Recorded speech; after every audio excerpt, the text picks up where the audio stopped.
সামালবং পশ্চিমবঙ্গ দার্জিলিং জেলার একটি ছোট্ট ও সুন্দর পাহাড়ি গ্রাম। এটি মূলত তার চা বাগান, সবুজ পাহাড় এবং মনোরম প্রকৃতির জন্য পরিচিত। সামালবং দার্জিলিং শহরের কাছাকাছি অবস্থিত এবং এখান থেকে কাঞ্চনজঙ্ঘা পর্বতের অপূর্ব দৃশ্য দেখা যায়। এটি ট্রেকিং প্রকৃতি প্রেমীদের জন্য একটি আদর্শ স্থান, যেখানে তোমরা শান্ত পরিবেশ এবং স্থানীয় লেপচা জগতের ছোঁয়া পেতে পারো। সামালবংয়ের আবহাওয়া সারা বছরই মনোরম থাকে, তাই এটি পর্যটকদের জন্য একটি আকর্ষণীয় গন্তব্য। ঘুরে দেখাবো তোমাদের এখানকার সব কটা সাইট সিন, সঙ্গে এমন একটা হোমস্টের খোঁজ দেব যেখান থেকে কাঞ্চনজঙ্ঘা চোখ খুললেই দেখতে পাবে তোমরা। কোথায় থাকবে, কি করে যাবে, খরচা কত, দেব খরচের সব হিসেব। তাই আর দেরি না করে শুরু করছি আজকের পর্ব। কিন্তু তার আগে আমি তোমাদের হোস্ট দীপ তোমাদের জানাই ওয়েলকাম টু চাঁদের পাহাড়।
আজ সকালবেলা মাইরুং গ্রামের সবুজ উপত্যকা এখনো কুয়াশার চাদরে মোড়া।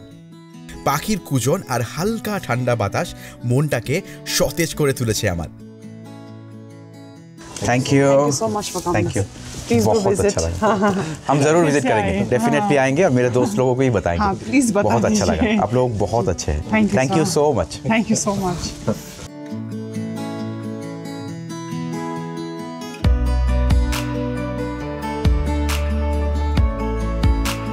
রোদ্দুর ধীরে ধীরে পাহাড়ের গায়ে পড়তেও শুরু করেছে, আর আমরা রওনা হয়ে পড়লাম সামালবংয়ের পথে।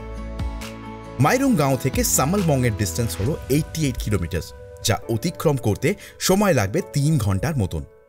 এই রাস্তাগুলো বেশ সরু, পাহাড়ের গা বেয়ে উপরে উঠেছে, আর অন্য পাশে সবুজ চাদরে মোড়া জানা অজানা নানান গাছপালা। এই পুরো ট্রিপটা কিন্তু সামিল দাই আমাকে প্ল্যান করে দিয়েছে। দাদা আবার মাইরুং গাঁওতে লোটাস বার্ন হোমস্টের ওনার। দাদার নাম্বার আমি ডেসক্রিপশন বক্সে দিয়ে দিচ্ছি, তোমরা চাইলে কন্ট্যাক্ট করে নিতে পারো।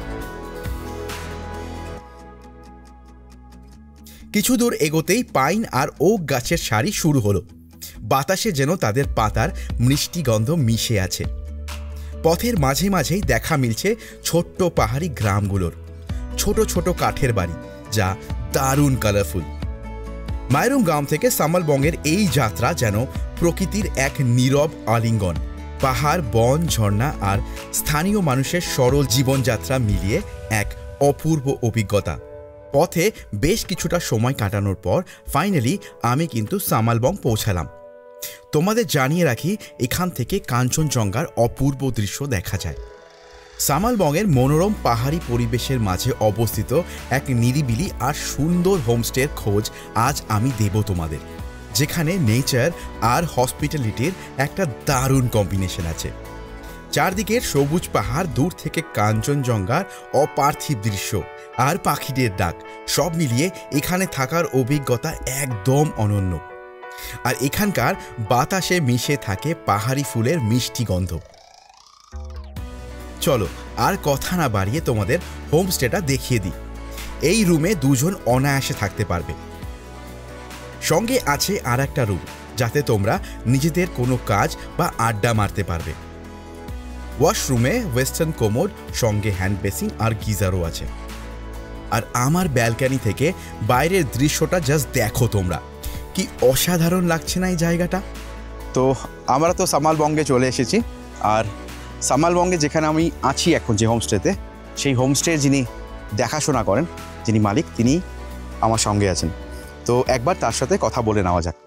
तो भैया इस जगह पे आने के लिए लोग कैसे यहाँ पे आ सकते हैं? यहाँ पे आने के लिए तो बाय ट्रेन या फ्लाइट से सिलीगुड़ी तक आके एनजेपी से अगर पहले मुझे कॉल कर देंगे तो गाड़ी में प्रोवाइड कर दूंगा। अच्छा। या तो जो खुद का गाड़ी लेके आएंगे वो लोग भी आके मुझे कांटेक्ट करके आ सकते हैं। ये बाय रोड NH10 होके अच्छा। कालीझोरा डैम से ऊपर आके ये सेल्फी डारा जो है, अच्छा। पनबू व्यू पॉइंट जो, अच्छा। वहाँ से सिंजी होके सिंजी से नीचे थोड़ा आने से वहाँ मिल जाएगा सामालबंग व्यू पॉइंट। अच्छा, और यहाँ पे आप लोगों का कितना होम स्टे है? यहाँ पे हम लोग का कितना 3 होम स्टे है। 3 होम स्टे और दूसरा का तो है, हम लोग का खुद का 3 होम स्टे। 3 होम स्टे यहाँ पे। और कितना रूम्स है यहाँ पे आप लोगों का? हम लोग का अभी तो 12 रूम है। 12 रूम है, ओके। और अगर कोई यहाँ पे आना चाहते हैं तो आपको कितना दिन पहले बोलने से हो जाएगा सीजन में? एटलीस्ट सीजन में तो आपका कम से कम 4-5 दिन पहले बोलना पड़ेगा, क्योंकि बुकिंग रहता है। अच्छा। इसलिए अच्छा, और आपका जो रूम का जो टैरिफ है, जो रेंट है, वो कितना करके होता है? रेंट आपका ऑन सीजन रहेगा 1200। ऑफ सीजन में आपका डिस्काउंट करके मिला के दे देंगे। Okay okay. अच्छा, और एक चीज़ मुझे बताइए कि यहाँ पे जो साइट सीन का जगह है वो कितना साइट सीन है यहाँ पे? यहाँ पे आपका टोटल साइट सीन में कम से कम 4-5 जगह तो है। 4-5 जगह है। जी जी। अच्छा, और एक चीज़ मुझे बताइए कि आप लोग जो खाना प्रोवाइड करते हैं वो तो आप 1200 रुपये लेके सारा दिन का फूडिंग लॉजिंग। तो क्या क्या रहता है आप लोगों के यहाँ पे पैकेज? आपका रहेगा सुबह ब्रेकफास्ट रहेगा चाय के साथ। आप लोग रोटी, सूखा रोटी लेंगे, पूड़ी लेंगे, या तो पराठा, प्लेन पराठा, वो जो चीज़ ऑर्डर करेंगे वही देंगे। और उसके बाद लंच आएगा। लंच में राइस, रोटी रहेगा, चिकन, अंडा, जिसको जो लेना है। अच्छा। और दाल रहेगा, सब्जी रहेगा 1 या 2, चटनी वगैरह रहेगा। और उसके बाद शाम को 6 बजे आपका रहेगा ये स्नैक्स और चाय। अच्छा। और उसके बाद रात को डिनर। ओके। डिनर के लिए फिर सेम ही होता है। अच्छा, और एक चीज़ मैं देख रहा हूँ कि यहाँ पे ये जो चीज़, मतलब ये तो सब सब्जी है, क्वाश है शायद। जी जी, स्क्वैश। तो ये सब आप लोग तो खुद ही उगाते हैं यहाँ पे? हाँ, खुद ही। तो यही क्या जब आप खाने में देते हैं तो अब ये सब मतलब ऑर्गेनिक होता है? ऑर्गेनिक ही रहता है। हम लोग का घर का सभी जो भी चीज़ है सब घर का ही रहता है। अच्छा, तो मुझे दिख रहा है यहाँ पे बहुत सारा चीज़ आप लोग फार्मिंग कर रहे हैं। नीचे भी बहुत सारा चीज़ है यहाँ पे। देन यहाँ पे मैंने देखा कि यहाँ पे बकरी वगैरह है, सब कुछ यहाँ पे है। तो ये लोग आप लोग इस सब चीज़ को फार्मिंग करते हैं? हाँ जी जी जी। अच्छा अच्छा, तो ये तो बहुत अच्छा एक चीज़ है कि यहाँ पे सब कुछ आप लोगों को অর্গানিক মিল जाएगा। हम लोग सब कुछ অর্গানিক। তো এটা কিন্তু একটা দারুণ জিনিস যে তোমরা যখন এখানে আসছো তখন তোমরা কিন্তু পুরোটাই অর্গানিক পাচ্ছ। দেখতে পাচ্ছ এখানে কিছুদিন আগে ধান চাষও হচ্ছিল, দাদা আমাকে বললো। এখন তো ধান নেই, উপরেও হচ্ছিল। তো এনারা কিন্তু সমস্ত কিছু অর্গানিক তোমাদেরকে প্রোভাইড করবে। এটা একটা খুব ভালো জিনিস। আর এখান থেকে তোমাদেরকে আমি যে ভিউটা দেখাই, দেখো ওই দিকটাতে পুরো কাঞ্চনজঙ্ঘা, মানে হোমস্টে থেকেই তুমি কিন্তু ব্যালকনি থেকে কাঞ্চনজঙ্ঘাটা খুব ভালো করে আরামসে দেখতে পাবে। দেন সামনের যে দেখো, সামনের যে এখানে এনাদের একটা হোমস্টে আছে, এটা যেটা দেখতে পাচ্ছ। আর আমার ঠিক পিছনে তোমাদের দেখেই নিচ্ছ যে ওখানে আরেকটা হোমস্টেও আছে যেখানে আমি এখন আছি। তো এই দুটো হোমস্টে কিন্তু এখানে তোমরা থাকতে পারবে। এখানে সামনে আরেকটা হোমস্টে তৈরি হচ্ছে এনাদের, নিচে কটেজও তৈরি হচ্ছে এনাদের। তো ইন ফিউচারে অনেক বড় প্ল্যানিং নিয়ে কিন্তু দাদারা আসছেন। তো খুব ভালো, তোমরা এখানে আসো, খুব মজা পাবে। 2 দিনের জন্য আমার মনে হয় খুব ভালো একটা লোকেশন, দারুণ একটা লোকেশন। তোমরা এখানে আসতে পারো, খুব মজা পাবে আমার মনে হয়। খুব সুন্দর ভিউ আর খুব শান্তি এখানে, একটা মানে একটা স্নিগ্ধ পরিবেশ। মানে তোমাদের না এখান থেকে যেতে ইচ্ছা করবে না, আমার তো যেতে ইচ্ছা করছে না, এতটাই সুন্দর একটা জায়গা। তো ডেফিনেটলি আসো, খুব মজা পাবে, এটা আমার গ্যারেন্টি। সকাল সকাল ব্রেকফাস্ট চলে এসেছে। আর ব্রেকফাস্টে আজকে কি আছে? পরোটা, আলুর তরকারি আর একটা ডিম। কিন্তু এটা মেইন কথা নয়। মেইন কথাটা হলো ঠিক এইখানটাতে কাঞ্চনজঙ্ঘার সামনে ব্রেকফাস্ট কমপ্লিট করা। এর থেকে আর মজার কি হতে পারে বলো তো আমাদের জন্য? তো ব্রেকফাস্ট তো পেয়ে গেছি, এবার ব্রেকফাস্টটা কমপ্লিট করবো। আর এখন দারুণ একটা ভিউ, এই ভিউয়ের সামনে দাঁড়িয়ে খেতে যে কি মজা লাগে না, আমি না ঠিক বুঝিয়ে পারবো না। একটা অসাধারণ ব্যাপার, এখানে খুব সুন্দর লাগছে, একদম রিফ্রেশিং একটা ব্যাপার, একদম ফ্রেশ একটা স্টার যেন মনে হচ্ছে। মানে পাহাড়ে আসার এটাই মজা, টু বি অনেস্ট। আর আমি এটা এখন কমপ্লিট করে এর সামনে একটা এখন ভিউ পয়েন্ট আছে, তো সেই ভিউ পয়েন্টে চলে যাব। এখান থেকে 2 মিনিটের রাস্তা, আর তারপরে সেখান থেকে কিছু অনবদ্য ড্রোন শট থাকবে তোমাদের জন্য। তো চলো ওখানে গিয়ে তোমাদের সাথে আবার কথা হচ্ছে। ব্রেকফাস্ট কমপ্লিট, এবার নেক্সট লোকেশনে যাওয়ার পালা। চলো নেক্সট লোকেশনে তাড়াতাড়ি করে যাওয়া যাক, আর তারপরে ওখানে গিয়ে কিছু ড্রোন শট নিতে হবে। এখানে খুব সুন্দর আজকে ব্রাইট ওয়েদার, দারুণ। আর জাস্ট ভিউটা এখন এখান থেকে দেখতে পাচ্ছ তোমরা, দারুণ একটা ভিউ, দারুণ। ব্রেকফাস্ট করেই কিন্তু আমি বেরিয়ে পড়লাম একটা সাইট সিন দেখার জন্য।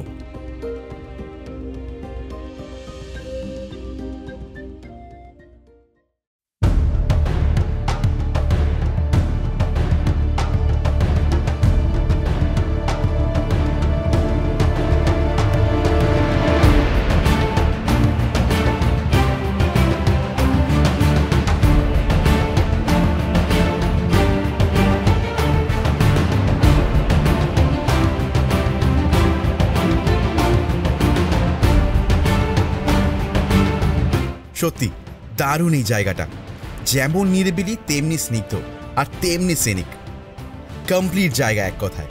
এই জায়গায় আসলে কিছুটা সময় না কাটালেই নয়। আমার সময় যে কিভাবে কেটে যাচ্ছে আমি তো বুঝতেই পারছি না।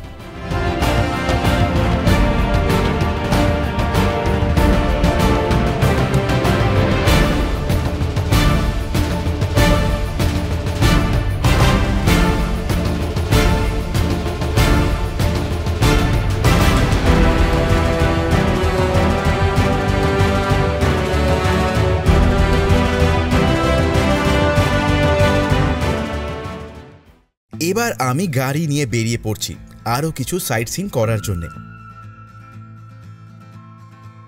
আমি এখন যাচ্ছি একটা চার্চ, যেখানে যেতে সময় লাগবে 10 মিনিটের মতন। পাহাড়ি পথের এই সৌন্দর্য এক অনন্য অভিজ্ঞতা, যা প্রকৃতির এক অপার বিস্ময়। এই আঁকাবাঁকা পথগুলো যেন সবুজ চাদরে মোড়ানো, আর পাহাড়ের গায়ে আঁচড় কেটে বয়ে চলেছে। সঙ্গে পাল্লা দিয়ে দুপাশে সুউচ্চ বৃক্ষরাজি, আর তাদের ফাঁক দিয়ে উকি দেয় নীল আকাশ আর মেঘের দল। আর কিছুক্ষণের মধ্যেই পৌঁছে গেলাম দ্বিতীয় গন্তব্যে। চলো তোমাদের একটু চার্চটা দেখিয়ে দিই।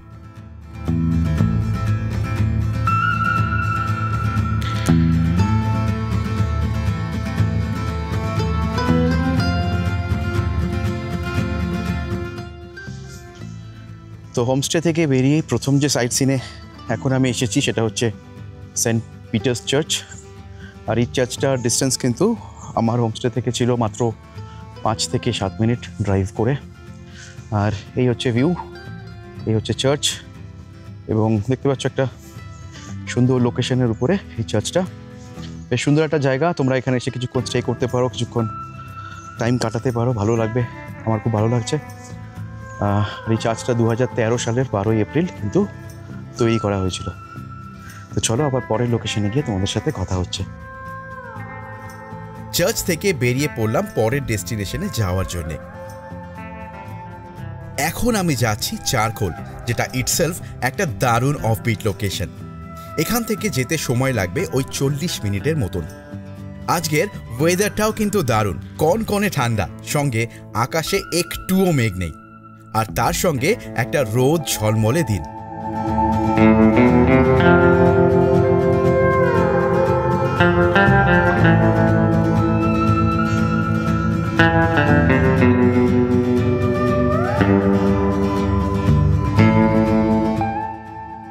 তো আমি চলে এসেছি একটা নেক্সট লোকেশনে, যেটা হচ্ছে কিনা চারকোল। আর চারকোল কিন্তু একটা ভীষণ পপুলার জায়গা, এবং এখান থেকে কাঞ্চনজঙ্ঘার দারুণ ভিউ পাওয়া যায়। তো আমি এখন সেই ভিউটার জন্যই এসেছি এখানে, আর তোমাদেরকে কিছুক্ষণের মধ্যেই আমি সেই ভিউটাও দেখাচ্ছি। তো চলো তোমরা শুধু দেখো এখান থেকে কাঞ্চনজঙ্ঘাকে কি দারুণ দেখতে লাগছে, অসাধারণ লাগছে। আমার জাস্ট কোনো কথা হবে না এই জায়গাটার। আমার কাছে তো কোনো ভাষাই নেই এই জায়গাটার বর্ণনা করার মতো। এই কাঞ্চনজঙ্ঘা দেখতে দেখতেই আমি ডিসাইড করলাম যে এখানে কিছু একটা খেয়ে নেওয়া যাক, যাতে এই জায়গাটাকে আরও ভালো করে একটু ফিল করা যায়। বলতে পারো আমি একটু সময় নিয়ে নিচ্ছি এই জায়গাটায় টাইম স্পেন্ড করার জন্য।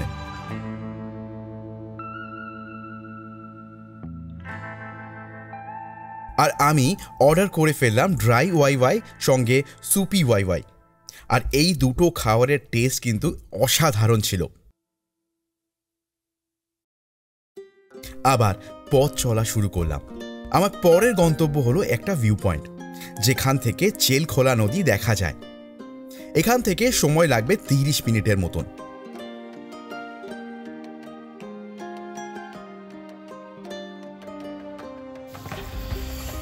তো আমি এখন চেলখোলা যে নদী তার একদম কাছে তো বলবো না, বাট একটা দারুণ ভিউ পয়েন্টের সামনে, আর সেটাই এখন তোমাদেরকে দেখাবো।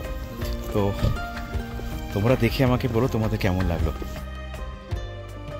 আমি জানি না ক্যামেরা কতটা জাস্টিফাই করবে এই জায়গাটাকে, কিন্তু এই জায়গাটাকে স্বচক্ষে না দেখলে তোমরা বিশ্বাস করবে না যে এই জায়গাটার ভিউ কতটা অসাধারণ।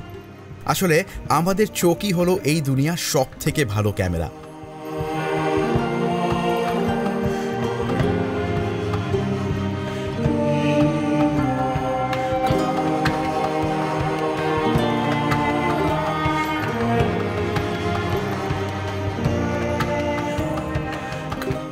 যাই হোক, আবার এগিয়ে যাওয়ার পালা। আমি এখন যাচ্ছি একটা সানরাইজ ভিউ পয়েন্টে। সামিলদা বলল ওখান থেকে নাকি কাঞ্চনজঙ্ঘার দারুণ সানরাইজ দেখা যায়। হাতে বেশি সময়ও নেই, তাড়াতাড়ি করেই আমরা যাচ্ছি কিন্তু লোলেগাঁওয়ের সানরাইজ ভিউ পয়েন্টে। এখান থেকে সময় লাগবে 25 মিনিটের মতন। আর কিছুক্ষণের মধ্যেই আমি পৌঁছে গেলাম সানরাইজ ভিউ পয়েন্টে।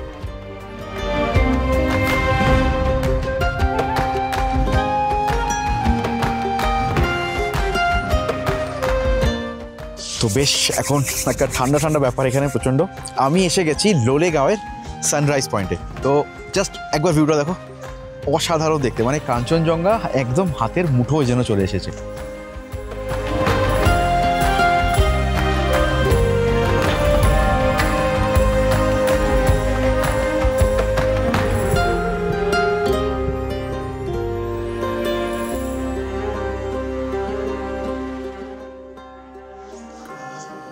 তো সানরাইজ ভিউ পয়েন্ট থেকে জাস্ট লুকসটা একবার দেখো, মানে অসাধারণ। পিছনে পুরো কাঞ্চনজঙ্ঘার ভিউ এখান থেকে, আর মানে এত ক্লিয়ার দেখা যাচ্ছে। আজকে ওয়েদার এতটাই ভালো, মানে আমি এক্সপেক্ট করিনি যে এত সুন্দর ভিউ পাওয়া যাবে কাঞ্চনজঙ্ঘার। লোলেগাঁওতে আছি, লোলেগাঁওয়ের সানরাইজ ভিউ পয়েন্টে, আর অসাধারণ ভিউ এখান থেকে 360 ডিগ্রি পুরো ভিউ দেখা যায়, এবং পুরো জায়গাটা না দারুণ, মানে এক কথায় ফাটাফাটি দেখতে জায়গাটা। ডেফিনেটলি তোমরা যারা এখানে আসবে তারা এই জায়গাটাকে ভিজিট করতে একদম ভুলো না, আমার বিশ্বাস তোমাদের দারুণ লাগবে। আজকের দিনের সব কটা সাইট সিন কিন্তু এখানেই শেষ। এবার হোমস্টে ফেরার পালা। এখানে প্রায় সূর্য মামা অস্ত যাবে করছে।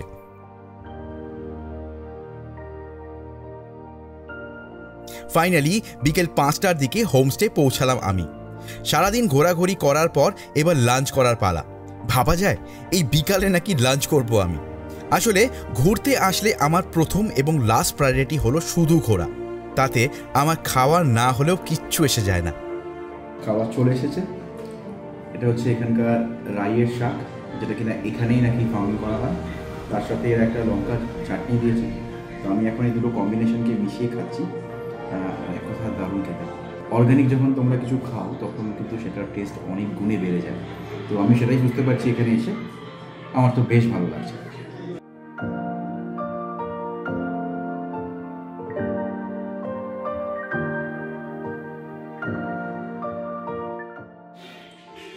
এই ডিম কারিটার টেস্টও কিন্তু দারুণ এক কথা, মানে খুব সুন্দর খেতে।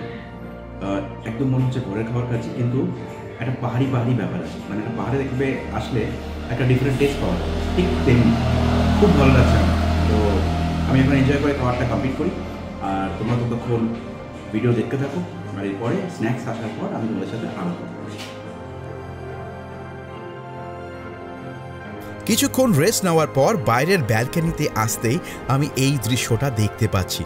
তোমরা যারা আমাদের আগের ভিডিওগুলো দেখেছো তাদের জন্য একটা কোশ্চেন করছি।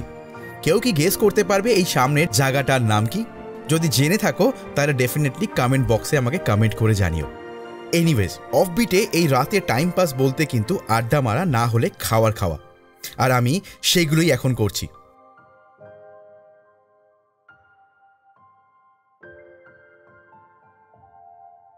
আর রাত 9টার দিকে আমার ডিনার এসে আমার দরজায় কড়া নাড়ল।